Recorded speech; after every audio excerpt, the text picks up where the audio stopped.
Asian Doll went live, and what happened next left fans shaken. What started as an emotional livestream quickly turned into one of the most disturbing moments the hip-hop world has seen in a long time. Fighting back tears, her voice cracking, Asian Doll made explosive claims about King Von's death, suggesting that it wasn't just bad luck, not just street violence, but something far darker. According to her, someone close may have played a role. And once those words left her mouth, the internet froze. Viewers watched in real time as she struggled to keep herself together. This wasn't anger. This wasn't clout-chasing energy. This was raw grief spilling out after years of silence. Asian Doll spoke about pain that never healed, about unanswered questions, and about how certain things never added up surrounding Von's final moments. As she talked, fans flooded the comments begging her to stop, warning her about what she was saying, but she kept going. The claims instantly sent shockwaves through social media. Clips spread within minutes, with fans replaying every sentence, every pause, every emotional breakdown. People weren't just reacting, they were analyzing. Who was she talking about? Why now? And what pushed her to finally speak after all this time? Many believe the timing is no coincidence, pointing to recent interviews, rumors, and behind-the-scenes tension that may have reopened old wounds. King Von's death has always been surrounded by controversy, speculation, and unanswered questions. But hearing someone so close to him suggest betrayal took the conversation to another level. Fans of Von felt a mix of heartbreak and anger, while others urged caution, reminding everyone that emotions don't always equal facts. Still, once a claim like this is made publicly, it can't be taken back. What made the moment even more chilling was Asian Doll's tone. She didn't sound like someone starting drama. She sounded exhausted, haunted, and overwhelmed by memories she's been carrying alone. The live ended abruptly, leaving thousands of viewers stunned and searching for answers. Now the question everyone is asking is simple but terrifying. Was Asian Doll revealing something she knows, or something she fears might be true? And if she's right, why has the truth stayed buried for so long? The live stream didn't feel planned, and that's what made it hit so hard. Asian Doll appeared emotional from the moment she went live. Her voice shaky, her energy heavy, like someone carrying weight they've been holding in for far too long. Viewers could tell immediately this wasn't about promotion or attention. It felt raw, unfiltered, and painful. As she spoke, she circled around memories of King Von, moments from their past, and a lingering ache that never truly faded after his death. Grief, when left unresolved, has a way of resurfacing unexpectedly, and this moment felt like years of suppressed emotion finally breaking through in real time. As the live continued, her words became more intense, not in anger but in frustration and confusion. She spoke about how certain things surrounding Von's death never sat right with her, how questions kept replaying in her mind long after the headlines moved on. She didn't present evidence or details in a calculated way. Instead, she spoke like someone overwhelmed by doubt and emotional exhaustion. That distinction mattered to many viewers. This wasn't a formal accusation. It was a person expressing pain, suspicion, and betrayal through tears. Still, once such thoughts are spoken publicly, especially involving someone as loved and controversial as King Von, the impact is immediate and irreversible. Fans watching the live reacted instantly. Comments flew by at an uncontrollable speed, with people urging her to stop, others encouraging her to speak her truth, and many simply expressing heartbreak at seeing her in that state. Some viewers recognized the signs of someone reliving trauma, noting how grief can resurface violently when triggered by memories, anniversaries, or unresolved emotions. Others, however, latched onto specific phrases, replaying them over and over, trying to decode what she meant and who she could be referring to. In the age of social media, emotion doesn't stay emotional for long. It quickly becomes content, speculation, and theory. King Von's death has always existed in a complicated space. Official accounts, street narratives, fan theories, and media coverage have overlapped for years, creating an environment where certainty feels rare. For someone who was personally connected to him, that lack of closure can be unbearable. Asian Doll hinted at that reality, speaking about how living with unanswered questions slowly eats away at you. She didn't claim to have proof. She expressed disbelief, suspicion, and emotional turmoil. But to many fans, even that was enough to reopen wounds they thought had started to heal. The hip-hop community has seen moments like this before. Artists breaking down publicly, expressing pain that doesn't fit neatly into headlines or timelines. Grief doesn't follow rules, and it doesn't disappear just because time passes. For Asian Doll, the live felt less like a revelation and more like a collapse. Her emotions suggested someone who has spent years trying to stay strong while privately questioning everything.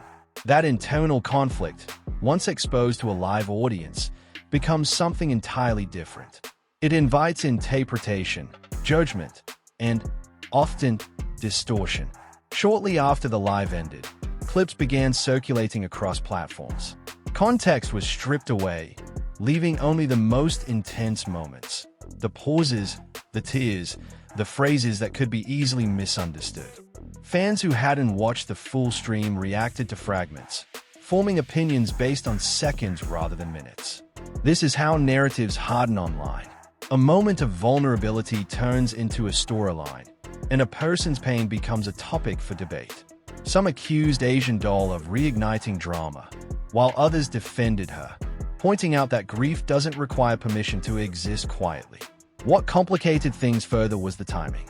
With renewed interest in King Von's legacy, interviews resurfacing, and constant online discussion about his life and death, emotions were already close to the surface for many people connected to him. Asian Doll's breakdown didn't happen in isolation. It collided with an already sensitive environment. That collision amplified everything, making her words feel heavier, more dangerous, and more consequential than perhaps she intended in that moment. At its core, the live raised uncomfortable questions, not just about what happened to King Von, but about how trauma is handled in public spaces. Should someone in pain be expected to stay silent to protect narratives and reputations? Or should emotional truth, even when messy and unclear, be allowed space without immediate judgment? Asian Doll's breakdown forced viewers to confront that. After the live stream ended, the silence felt almost louder than the breakdown itself. Asian Doll disappeared from social media for a brief moment, but the internet didn't slow down with her.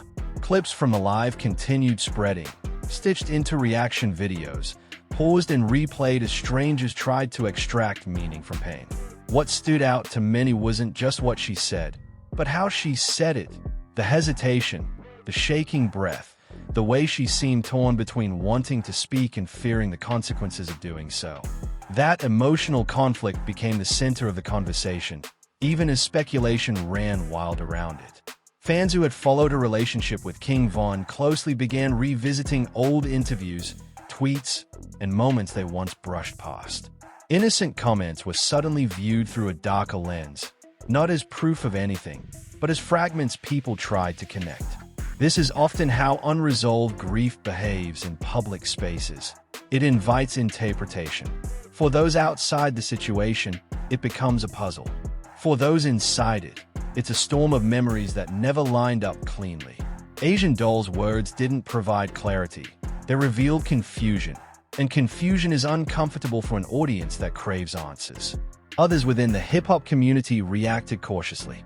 Some urged empathy, reminding people that grief doesn't move in straight lines and that emotional breakdowns don't equal factual statements. They emphasize how dangerous it can be to turn someone's pain into a narrative, especially when lives, reputations, and real-world consequences are involved. At the same time, there were voices who acknowledged that pain often comes from somewhere real, not necessarily from truth as the public defines it, but from lived experience, from moments that never felt right, from questions that never received satisfying answers. Asian Doll's past made the moment even more complex. She has always been outspoken, emotional, and unapologetically expressive. That authenticity has earned her both admiration and criticism over the years. Some viewers immediately dismiss the live as another emotional episode, while others argue that this very rawness is what made it feel genuine. The divide reflected a larger issue in how women in hip-hop are treated, Emotional expression is often weaponized against them, used to discredit their feelings rather than understand them. Behind the scenes, people close to the situation reportedly express concern, not just about the claims, but about Asian Doll herself. Emotional spirals don't happen in isolation. They are often triggered by anniversaries, resurfaced memories, or renewed public attention. King Von's name never truly left the spotlight, and each new wave of discussion has the potential to reopen wounds for those who loved him. For someone carrying unresolved grief, watching strangers debate the life and death of someone deeply personal can be unbearable. The timing of the breakdown added another layer of complexity. With renewed conversations about King Von's legacy, street politics, and industry relationships, emotions were already heightened. Asian Doll's live didn't introduce controversy, it collided with it. That collision made her words feel heavier, more dangerous, even if they weren't delivered with intent to accuse. In moments like these, intention often gets lost, replaced by interpretation. Mental health conversations began emerging alongside the speculation. Some fans recognized the signs of trauma resurfacing, emotional flooding, fragmented thoughts, and the urge to finally say what's been held in for too long. Trauma doesn't wait for safe moments. It erupts when it can't be contained anymore. For Asian Doll, the live felt less like a decision and more like a breaking point. That perspective shifted the tone for some viewers, moving the discussion from accusation to concern. Still, the internet rarely moves as one. While empathy grew in some spaces, hostility grew in others. Accusations of clout-chasing resurfaced, despite the visible distress. That reaction revealed how desensitized audiences have become to emotional pain when it unfolds publicly. Tears become suspect. Vulnerability becomes content. And the human at the center of it all often gets lost beneath theories and hot takes. What remained undeniable was the ripple effect. Asian Doll's breakdown forced people to confront the reality that for those closest to King Von, the story didn't end with headlines or court documents. Closure isn't guaranteed just because time passes. Living with unanswered questions can distort memory, amplify doubt, and create emotional loops that replay endlessly. Whether her fears were rooted in reality or in unresolved trauma, they were real to her, and that reality shaped the moment. As conversations continued, a quiet shift began to happen. Less focus on who and more focus on why. Why does grief surface this way? Why do people closest to tragedy often feel unheard until they break down publicly? And why does the internet demand clarity from people who are still hurting? Asian Doll didn't offer conclusions. She exposed a wound that never healed. And sometimes, that exposure says more about pain than any accusation ever could. The aftermath of Asian Doll's emotional livestream created a ripple effect that no one could ignore. Fans and industry insiders alike were left questioning what exactly she meant, why she chose to speak out now, and how much of what she said could be verified. While speculation dominated social media, it became clear that this wasn't just about the past. It was about how trauma and grief manifest in the present. Asian Doll's words weren't carefully curated accusations. They were raw, unfiltered emotions spilling over into a space where millions could see it, dissect it, and interpret it in ways she likely never intended.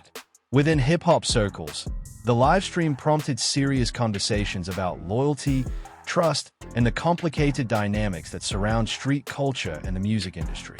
King Von's death has always been a sensitive topic, a mixture of heartbreak and unresolved questions. For someone like Asian Doll, who was connected to him both personally and professionally, those questions were not abstract. They were lived experiences. Her breakdown revealed the psychological toll that carrying unspoken suspicions and grief can take, particularly in an environment where every relationship, every word, and every action is scrutinized. Fans watching the live stream noticed subtle details that amplified their reactions. The way she struggled to maintain composure, the pauses that suggested deep internal conflict, and the raw vulnerability in her voice. These elements made the claims feel urgent and authentic, even if they were fragmented and lacking concrete evidence. In online culture, authenticity often carries more weight than verification, which explains why the clip spread so quickly. Viewers felt they were witnessing an unfiltered truth, a glimpse into the emotional reality behind a tragedy that had become public spectacle over the years. The livestream also reopened debates about who benefits from King Von's legacy and who has the right to speak about it. Some fans questioned whether Asian Doll's timing was influenced by external pressures or personal motives, while others emphasized that her feelings were valid regardless of timing. The public discourse quickly became polarized. Supporters praised her bravery for confronting the topic openly. This tension highlighted the difficulties that women in hip-hop face when navigating grief publicly, especially when their emotional expression is judged more harshly than their male counterparts. Industry insiders began to weigh the potential consequences of her public statements, even without explicit accusations, suggesting that someone close to Von might have been involved in his death has serious implications. Relationships could be strained, reputations challenged, and trust tested across the community. While some saw the live stream as a cry for help rather than a legal claim, the ripple effects were unavoidable. The music industry, which often relies on both perception and alliances, was now faced with navigating the fallout carefully, balancing empathy for Asian Doll with caution about what was implied. As clips from the live stream circulated, new conversations emerged about trauma, mental health, and emotional processing. Experts highlighted how grief can manifest unpredictably, often intensifying during moments of reflection or anniversary dates. The livestream coincided with renewed discussions about King Von's life, further amplifying emotional responses. In many ways, the public reaction mirrored the psychological phenomenon of emotional contagion. Seeing someone in pain evokes responses in others, triggering empathy, outrage, and sometimes misinterpretation all at once. The livestream's impact extended beyond just fans and insiders. Media outlets quickly picked up the story, dissecting every sentence and replaying every tearful pause. Headlines emphasized the dramatic elements, fueling speculation and often neglecting the deeper emotional context. This cycle reinforced a harsh reality for public figures. Expressing vulnerability online can easily become a story about controversy rather than healing. Asian Doll's pain, which was deeply personal, was now being evaluated, criticized, and theorized about by millions, many of whom had no direct knowledge of her experiences or the people she referenced. Amid the chaos, some voices called for calm and reflection. Friends, fellow artists, and mental health advocates encouraged viewers to see the live stream as an expression of grief rather than a confession of fact. They emphasized that trauma can distort perception, that emotional intensity doesn't equate to truth, and that supporting someone through grief requires listening rather than judgment. This perspective helped some fans temper their reactions and begin to view the situation through a lens of compassion rather than sensationalism. By the end of the week, the livestream had become more than just a viral moment. It became a conversation starter about grief, loyalty, and the complex intersections between public life and private pain. Asian Doll's emotional vulnerability forced both fans and the industry to confront uncomfortable realities about the costs of fame, the challenges of unresolved trauma, and the ways in which grief can spill into public spaces when it has nowhere else to go. The live stream was raw, painful, and messy, but it also opened a door to conversations that rarely happen in the glare of social media. Ultimately, this moment demonstrated that the story of King Von's life, and by extension, the experiences of those closest to him, is far from over. Asian Doll's emotional livestream was not just a breakdown. It was a reminder that grief does not respect timelines, that trauma does not wait for convenient moments, and that the people left behind carry burdens the public may never fully understand. Whether her revelations lead to closure, further questions, or renewed tension, one thing is certain: her voice, raw and unfiltered, has reignited a discussion that will not fade quietly. After the intense live stream, the focus didn't fade, it intensified. Asian Doll's emotional outpouring had set off waves across social media, hip-hop forums, and mainstream media alike. People were dissecting her every word, analyzing the tone, and speculating about what she meant when she implied that King Von's death may have been set up by someone close. The claim alone was explosive, but what made it even more gripping was the authenticity she displayed. She wasn't rehearsed, she wasn't careful, and she wasn't hiding her emotions. That rawness made the audience feel like they were witnessing the unfiltered truth of someone who had been carrying a heavy burden for years. The livestream prompted deeper conversations within the hip-hop community. Fellow artists and insiders began weighing in, with some urging caution and empathy, and others acknowledging that her words might reveal truths that had been overlooked or suppressed. There was a growing acknowledgement that grief doesn't follow timelines, and that individuals process trauma differently. Asian Doll's pain wasn't just emotional. It was historical, tied to the events surrounding King Von's life and death, and to relationships that were complicated and high stakes. That context made her breakdown resonate with some and alarm others, highlighting the delicate balance between personal catharsis and public scrutiny. As the live stream circulated, fans began revisiting old events and incidents surrounding King Von's death. Conversations reignited about the night he died, the people involved, and the circumstances that had never fully been explained to the public. Every comment from Asian Doll became a potential clue, even when she wasn't explicitly naming names. Social media transformed into a web of speculation, with viewers connecting dots from past interviews, snippets of music, and cryptic posts. This phenomenon isn't uncommon when grief intersects with public interest. Trauma becomes a lens through which others try to make sense of chaos, sometimes overstepping boundaries in the process. The pressure on Asian Doll was compounded by the nature of social media itself. Every moment of vulnerability is immediately recorded, replayed, and dissected. Clips from her live stream were shared without context, reducing a complex, emotional discussion into bite-sized pieces that fueled rumor and debate. For her, this created a double-edged sword. She expressed genuine emotion and suspicion, but that very expression was transformed into content for fans, detractors, and media outlets alike. The gap between intention and perception grew wider by the hour. Behind the scenes, people close to the situation reportedly tried to offer support, though with varying success. Friends, collaborators, and family members likely recognized the emotional toll of speaking publicly about such sensitive matters. They also knew that any intervention had to be handled delicately.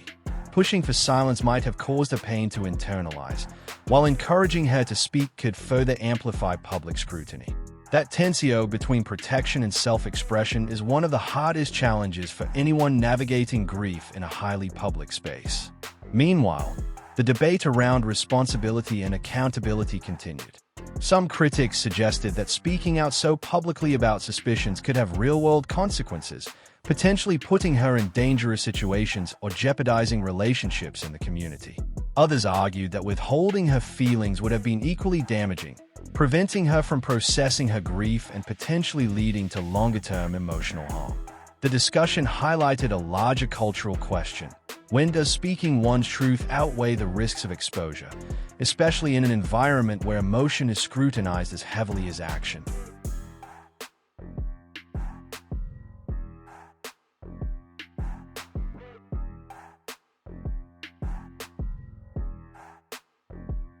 Asian Doll's livestream also forced fans to confront the nature of grief itself. For many, it's easy to compartmentalize tragedy into timelines. He passed, move on, life continues. But those who are close experience it differently. Grief can linger, twist, and manifest years later in ways that are hard to predict. By openly expressing her suspicions and pain, Asian Doll reminded viewers that grief is not linear, and that unresolved questions can become a heavy burden when the world expects closure. In this sense, the live stream was both a cry for understanding and a release of pent-up emotion. The online reaction continued to evolve. Some supporters praised her courage, saying that acknowledging doubt, suspicion, and pain publicly is a form of empowerment. Others remained skeptical, accusing her of seeking attention or stirring unnecessary drama. This polarity reflects a broader challenge women in hip-hop face. Emotional expression is often judged more harshly than their male counterparts. Authenticity can be celebrated or weaponized, depending on who is interpreting it, and Asian Doll found herself navigating that treacherous middle ground. By the end of the week, it became clear that the live stream was more than a momentary outburst. it had become a catalyst for conversation about loyalty, grief, and the consequences of public mourning. For many fans, it reignited concern and empathy. For others, it reignited speculation and judgment. Either way, Asian Doll had succeeded in bringing attention to the unresolved pain surrounding King Von's death, forcing the public to confront uncomfortable questions about relationships, trust, and betrayal in the hip-hop community. Ultimately, the livestream marked a turning point. It exposed the raw reality of living with grief, suspicion, and unresolved trauma in an environment where every emotion is public property. Asian Doll's vulnerability reminded the world that pain doesn't always respect timelines, that trauma doesn't wait for the right moment, and that sometimes speaking truth, even in fragments and through tears, is the only way to begin processing it. Whether the fallout leads to clarity, reconciliation, or further questions remains to be seen. But one thing is undeniable. Her emotional honesty has reignited a conversation that won't be fading anytime soon. The aftermath of Asian Doll's emotional livestream continued to reverberate across the hip-hop community, leaving fans, artists, and media outlets grappling with the intensity of her claims. By now, it was clear that this wasn't a fleeting moment of grief or a brief attempt to seek attention. Her words, her pauses, and the raw vulnerability she displayed revealed the ongoing emotional toll of King Von's death, a loss that still haunted her deeply. For viewers, this livestream became a window into the personal trauma that can accompany public life in the music industry, where grief is often measured in likes, shares, and comments rather than compassion. As clips of the livestream circulated, the intensity of speculation increased. People revisited past interviews, social media posts, and collaborations to see if any subtle clues aligned with Asian Doll's words. Even without explicit names, the implication that someone close could have had a hand in Von's death sent shockwaves through the fan base. Every comment became a potential lead, and every speculation fueled more debate. For some, this was a chance to finally discuss questions they had long avoided. For others, it was a moment of disbelief and worry, as they tried to separate grief from accusation. Within hip-hop circles, responses were varied. Some artists and insiders publicly expressed support for Asian Doll, emphasizing that grief is complex, messy, and deeply personal. They urged, ultimately, this livestream underscored a crucial lesson. Trauma doesn't fade on schedule, and grief doesn't adhere to social expectations. Asian Doll's breakdown forced the public to reckon with the human cost behind headlines and rumors, reminding everyone that behind the stories and speculation, there are real people navigating real pain. Whether this revelation leads to answers, closure, or further questions remains unknown. But one thing is certain: her voice, raw and vulnerable, has reignited a discussion that will shape how fans, artists, and the community confront grief, loyalty, and truth in hip-hop for years to come.